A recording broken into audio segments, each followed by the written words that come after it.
அனைவருக்கும் அன்பு வணக்கம். இந்த வீடியோவில் என்ன பார்க்க போகிறோம் அப்படின்னா, பார்ட் 1ல் மீன்குளத்தி பகவதி அம்மன் டெம்பிள் பாலக்காடு பற்றி பேசியிருந்தோம். இது அந்த வீடியோவோட கண்டினியூவேஷன் பார்ட் 2. நம்ம கோவிலில் சாமி தரிசனம் முடிச்சுட்டு நம்ம அங்கேயே பஸ் ஏறி பாலக்காடு வர பஸ்ஸில் ஏறி போர்ட்டில் இறங்கிட்டோம். போர்ட்டில் இறங்கினோடனே லன்ச் டைமு. ஸோ லன்ச் முடிச்சுட்டு போகலான்னு சொல்லிட்டு நாங்கள் வந்த இடம் தான் இந்தியன் காஃபி ஹவுஸ் அப்படின்றது. இது கேரளா கவர்மெண்ட் அவங்க சொசைட்டிலேருந்து நடத்துறது அப்படின்னு சொன்னாங்க. மீல்ஸு டிஃபனு எல்லாமே நல்லா இருந்தது. நாங்கள் ரிட்டன் கிளம்புற வரைக்குமே அந்த ஹோட்டலில் தான் சாப்பிட்டோம். ஏன்னா அவங்களோட பிரான்ச் நிறைய இடத்துல இருக்குது. ரேட்டு வைஸு காஃபி டிஃபனு எல்லாத்தோட ரேட்டுமே பட்ஜெட்குள்ளே இருந்தது. டிஷ்ஷுமே நல்லா இருந்தது. அதோட டீட்டெயில்ஸ் எல்லாமே லாஸ்ட்டில் கொடுத்துருக்கேன், நீங்கள் செக் பண்ணிக்கலாம். நம்ம இறங்கின போர்ட்லேருந்து போர்ட் பஸ் ஸ்டாப்புக்கு நேர் இருத்த மாதிரி ஒரு கிட்ஸ் பார்க் இருக்குதுங்க. நம்ம லன்ச் முடிச்சுட்டு அந்த ஹோட்டலுக்கு நேர் ஆப்போசிட் ரோட்டில் ஒரு 500 மீட்டர் நடந்து வந்தோம் அப்படின்னா ஃபோர்ட் இருக்குது. ஃபோர்ட் என்ட்ரன்ஸ் இதுதான். உள்ளே 5:30யோட அந்த வியூ பாயிண்ட் உள்ளே கேரளா படம்லாம் நிறைய படங்கள் அங்கே எடுத்திருக்காங்க. ஷூட்டிங் பாயிண்ட் மாதிரி இருக்குன்னு சொல்லியிருந்தாங்க.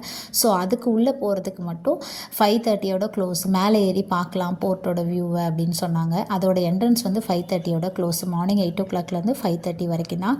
பட் போர்ட் என்ட்ரன்ஸ் 8 o'clock வரைக்கும் ஓப்பனில் இருக்குன்னு சொன்னாங்க. ஸோ நாங்கள் வியூ பண்ணுறதுக்காக உள்ளே போயிட்டோம். 1766 ஹைதர் அலியால் கட்டப்பட்டது இந்த திப்பு சுல்தான் கோட்டை. இப்போ வரைக்குமே அதோட கம்பீரம் மாறாமல் ரொம்ப பிரம்மாண்டமாக சூப்பராக மெயின்டைன் பண்ணிகிட்ருக்காங்கங்க. ரொம்ப க்ளீனாக பார்க்குறதுக்கே ரொம்ப அழகாக ரொம்ப அமைதியான இடமா இருந்தது. அந்த அகழியெல்லாம் இன்னுமே தண்ணியோட பார்க்குறதுக்கே ரொம்ப அழகாக இருந்தது. ஒரு 1.5 hours 2 hours ஆகுங்க ஃபுல்லாக நீங்கள் சுற்றி பார்த்துட்டு வர்றதுக்கு. உள்ளேயே ஒரு பார்க்கும் இருக்குது. நீங்கள் கிட்ஸ் எல்லாம் கூட்டிகிட்டு போகிற மாதிரி இருந்தால் பார்க்லேயும் என்ஜாய் பண்ணிவிட்டு வரலாம். 5:30க்குள்ளே போயிட்டீங்க அப்படின்னா அதோட மேலே ஏறி பார்க்குற வியூ தென் உள்ளே ஷூட்டிங்லாம் எடுப்பாங்கன்னு சொல்லி ஒரு பிளேஸ் இருந்தது. அது நாங்கள் போகிறப்ப க்ளோஸ் பண்ணிட்டாங்க. அதோட என்ட்ரன்ஸுக்கு தான் 5:30 வரைக்கும் டிக்கெட் கொடுக்குறாங்க. அதுக்கு முன்னாடி போனவங்க எல்லாம் மட்டும் அலோவ் பண்ணுறாங்க. நாங்கள் ஷார்ப்பாக 5:30க்கு தான் ரீச் ஆனதுனால எங்களுக்கு அதுக்கு மட்டும் டிக்கெட் கொடுக்கல. பட் நம்ம ஃபோர்ட்டு ஃபுல்லாகவே சுற்றி பார்க்கலாம். அது 8 o'clock வரைக்கும் டைம் இருக்குது. நாங்கள் அங்கே ஒரு 2 hours டைம் ஸ்பெண்ட் பண்ணிவிட்டு சன்செட் ஆகிறதெல்லாம் பார்த்தோங்க. ரொம்ப சூப்பரான எக்ஸ்பீரியன்ஸாக இருந்தது. கண்டிப்பாக பாலக்காடு போனீங்கன்னா இந்த பிளேஸை மிஸ் பண்ணிடாதீங்க. போர்ட்டுக்குள்ளவே ஒரு ஆஞ்சநேயர் டெம்பிள் இருக்குங்க. நீங்கள் அதையும் வியூ பண்ணி பார்க்கலாம். அந்த ஆஞ்சநேயர் கோவில் வரைக்கும் தான் நம்ம போக முடியும். அதுக்கப்புறம் ரிட்டன் போனதுலேயே ரிட்டன் தான் சுற்றி வர முடியும். ஏன்னா அதிலேருந்து தான் அந்த வியூ பாயிண்ட் சொன்னேன் இல்லைங்களா, 5:30யோட க்ளோஸ் பண்ணுற கேட் இருக்குது. அந்த கேட்டுக்கு உள்ளே டிக்கெட் வாங்கினவங்கள மட்டும் அலோவ் பண்ணுறாங்க. அவங்களும் அந்த வழியாக தான் வெளியில் ஆஞ்சநேயர் கோவில் வழியாக ரிட்டன் போர்ட்டை சுற்றி வெளியில் வர முடியுங்க. அகழிக்குள்ளே ஆமைகள்லாம் நிறையா இருந்தது. அதுக்கப்புறம் அப்படியே போனோன்னா வியூ பாயிண்ட் ஹைட்டில் இருந்தது. அது நான் பார்க்கலான்னு சொல்லிட்டு போயிட்டு மேலே நான் பார்த்துட்டு இருந்தேன். அதுக்கப்புறம் இந்த என்ட்ரன்ஸ் வழியாக தான் நான் ஆஞ்சநேயர் டெம்பிள் இருக்குதுன்னு சொல்லியிருந்தாங்க இல்லையா, இந்த என்ட்ரன்ஸ் வழியாக தான் ஆஞ்சநேயர் டெம்பிளுக்கு போகணும். நம்ம போர்ட்டில் பஸ் விட்டு இறங்கணும் இல்லைங்களா, அங்கே சாப்பிட்டு ஸ்ட்ரைட்டாக வந்தால் போர்ட்டு வரும்னு சொன்னேன் இல்லைங்களா. அதில் போர்ட்டுக்கு கொஞ்சம் முன்னாடியே ரைட் சைட்லேயே நெஸ்ட்டு போர்ட்டுன்னு சொல்லிட்டு ஒரு பார்க் மாதிரி தான். அதில் என்ட்ரன்ஸ் இருக்குது. ஒருத்தருக்கு 10 ரூபாய் சார்ஜ் பண்ணாங்க. உள்ளே நிறைய பிளேயிங் ஏரியாலாம் இருந்தது. ஒரு சிலதுக்கு மட்டும் சார்ஜஸ், மித்த எல்லாத்துலேயும் குழந்தைங்களுக்கு விளையாடுறதுக்கு அலோவ் பண்ணாங்க. அங்கே கொஞ்சம் நேரம் டைம் ஸ்பெண்ட் பண்ணோம்.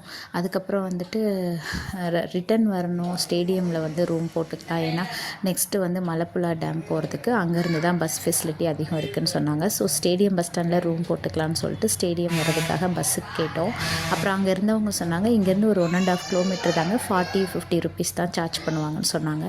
ஸோ நாங்கள் ஆட்டோக்கு கேட்டோம். அதே மாதிரி 50 rupees சார்ஜ் பண்ணாங்க. ஸ்டேடியம் நியரில் இருக்க கேரளா டூரிசம் ஹோமில் தான் ரூம் எடுத்துருந்தோம். அங்கேயே கொண்டு ஸ்டாப் பண்ணிட்டாங்க.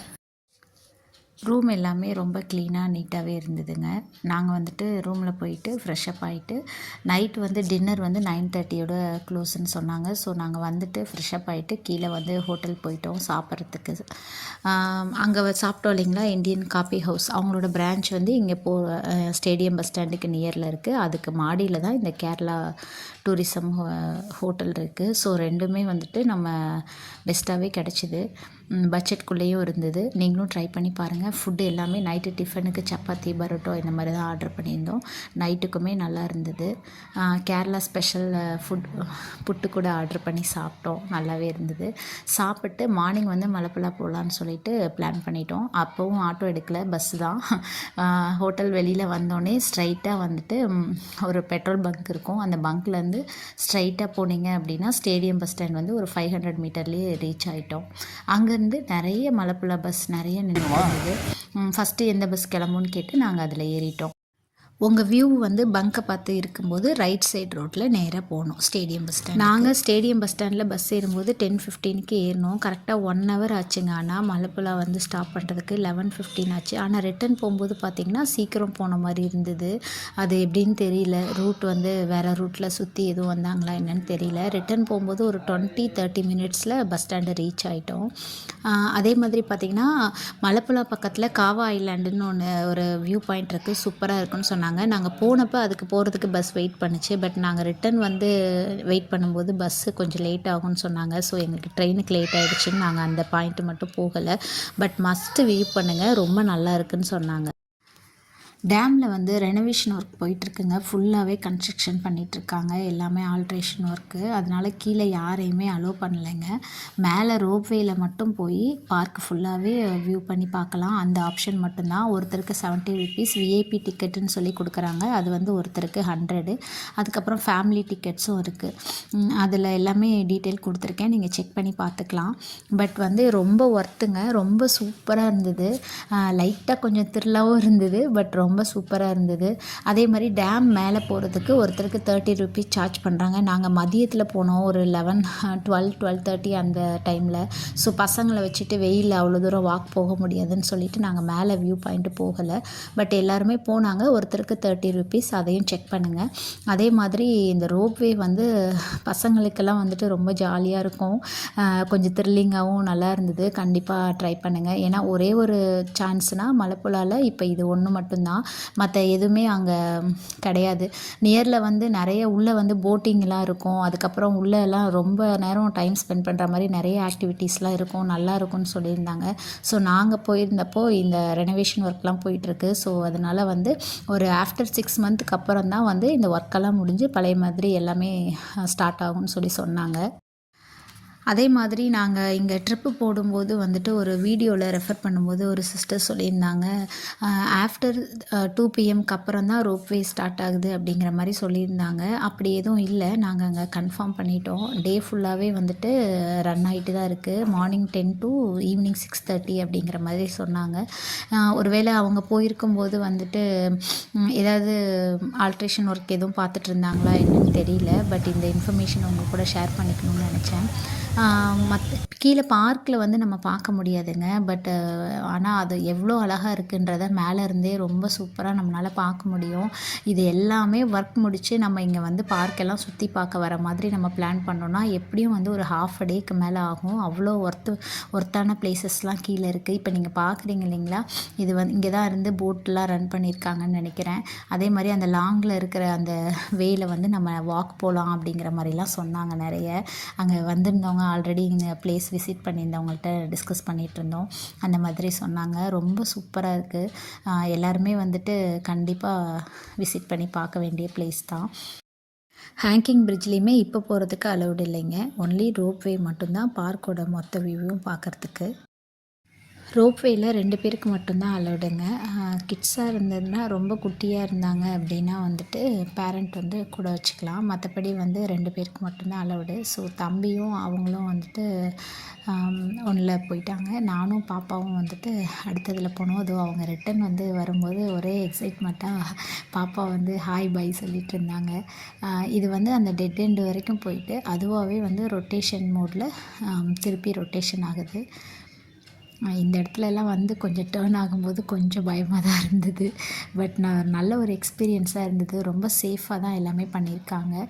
இருந்தாலுமே அங்கே போர்டு வச்சுருக்காங்க, உங்களோட ஓன் ரிஸ்க் தான் அப்படிங்கிற மாதிரி தான். பட் மெயின்டெனன்ஸ் எல்லாமே வந்து ரொம்ப நீட்டாகவும் பக்காவும் இருக்குது.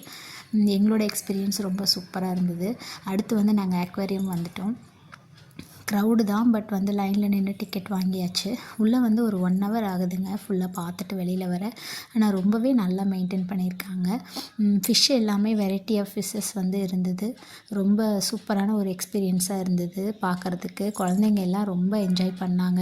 ஃபிஷ் வந்து கை வச்சு அது வந்து கடிக்கிற போது என்ன தொட போகுது அந்த மாதிரி ரொம்ப எக்ஸைட்மெண்ட்டாக அந்த 1 ஹவர் வந்து உள்ளே வந்து ரொம்ப சூப்பராக என்ஜாய் பண்ணிவிட்டு நாங்கள் அதுக்கடுத்து வந்து பக்கத்துலேயே வந்து பாம்பு பண்ணை இருக்குதுன்னு சொன்னாங்க.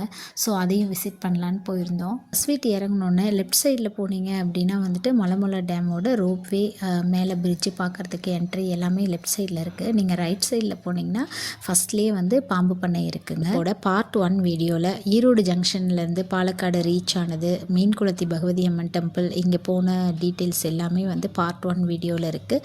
நீங்கள் பார்க்காதவங்க அதையும் செக் பண்ணிவிட்டு வீடியோ பிடிச்சிருந்தா லைக், கமெண்ட், ஷேர் பண்ண மறந்துடாதீங்க. நாங்கள் அக்வேரியமில் எக்ஸ்பீரியன்ஸ் பண்ணிவிட்டு அடுத்து நாங்கள் போனது பாம்பு பண்ணைக்கு தாங்க. அங்கே வெரைட்டி ஆஃப் ஸ்னேக்ஸ் வந்து நிறைய வந்து வச்சுருந்தாங்க. ரொம்ப சேஃபாகவும் மெயின்டைன் பண்ணிகிட்ருக்காங்க.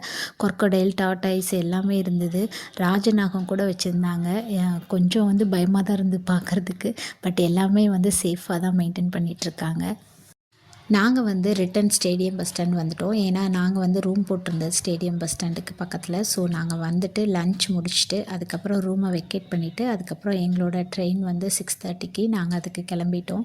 கேரளா மீல்ஸோட எங்களோட இந்த ட்ரிப்பு முடிஞ்சிருச்சு. பாப்பாவுக்கு தான் இந்த ட்ரிப் ரொம்ப பிடிச்சிருந்தது. அங்கே இருக்க எல்லாருமே ஃப்ரீ ஹேர்லாம் விட்டுட்டு ரொம்ப அழகாக இருக்காங்க, அதனால நம்ம இங்கேயே செட்டில் ஆகிடலாமா, இந்த ஊர் எனக்கு ரொம்ப பிடிச்சிருக்கு அப்படிங்கிற மாதிரி சொன்னாங்க. அவங்க ஸ்கூலில் வந்துட்டு 2 பிளேட்ஸ் தான் போடணும். ஸோ அதனால் அவங்களுக்கு அந்த பாயிண்ட் வந்து பிடிச்சிருந்தது போல். அதே மாதிரி ரிட்டன் வந்து நீங்கள் பாலக்காடு வர்றதுக்கு அங்கேயே வந்து நிறைய பஸ்ஸஸ் நிற்கிது. ஒரு பஸ்ஸு வந்து ஃபில் ஆனோன்னு எடுக்கிறாங்க. அடுத்து பஸ்ஸு வந்து நிறைய வந்துகிட்டே தான் இருக்குது. அதில் வந்துட்டு ஏறிட்டு மெயின் ஜங்ஷன் பாலக்காடு ஜங்ஷன் வந்து இறங்குறதுக்கு அது வழியாக தான் வந்து பஸ் வருது. ஸோ நீங்கள் அந்த மாதிரி எதுவும் பிளான் பண்ணியிருந்தீங்க அப்படின்னா அங்கேயே கூட நீங்கள் இறங்கிக்கலாம். பட் பஸ் வந்து மெயின் ஜங்ஷன் தாண்டி தான் வந்துட்டு ஸ்டேடியம் பஸ் ஸ்டாண்டுக்கு வருது. இதுலேயே ஒரு ஸ்டால் இருந்தது பிவிபின்னு சொல்லிட்டு, அங்கே போயிட்டு எல்லாம் நாங்கள் சாப்பிட்டு ஸ்நாக்ஸ்லாம் வாங்கிக்கிட்டு ஜங்ஷனுக்குள்ளே வந்துட்டோம். இங்கே வந்து ஒரு போர்டு பார்த்தாங்க, ரிட்டையரிங் ரூம்ஸ் அவைலபிள்னு போட்டிருந்தது ஜங்ஷனுக்குள்ளேயே.